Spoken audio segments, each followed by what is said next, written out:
डोकेदुखी, गुडघे सुजणे, कंबर पाठ मान दुखणे, मणक्याची चकती सरकणे, झीज होणे, हातापायांना मुंग्या येणे, संधिवात, आमवात, फ्रोझन शोल्डर किंवा पॅरालिसिस या सगळ्या वेदनांवर आता आयुर्वेदिक उपाय. विजयी भव आयुर्वेद.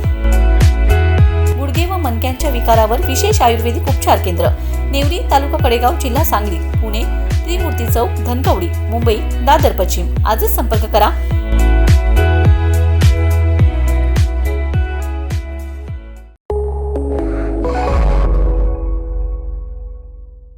नमस्कार, मी मयुरी आणि आपण पाहत आहात 7 स्टार न्यूज.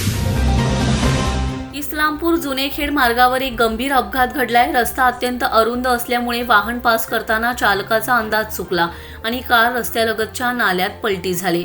या घटनेमुळे परिसरात काही काळ तणावाचं वातावरण निर्माण झाले. सदर वाहनामध्ये 4 युवक प्रवास करत होते. सुदैवाने या अपघातात कोणालाही गंभीर दुखापत झाली नसून सर्वजण सुखरूप असल्याची माहिती मिळाली. स्थानिक नागरिकांनी तात्काळ मदत करत परिस्थिती नियंत्रणात आणले. या घटनेमुळे इस्लामपूर जुनेखेड मार्गावरील अरुंद रस्त्याचा प्रश्न पुन्हा ऐरणीवर आलाय. वाहतूक करताना वेगावर नियंत्रण ठेवणे, समोरून येणाऱ्या वाहनांचा अचूक अंदाज घेणे आणि सावधगिरी बाळगणे अत्यंत आवश्यक आहे.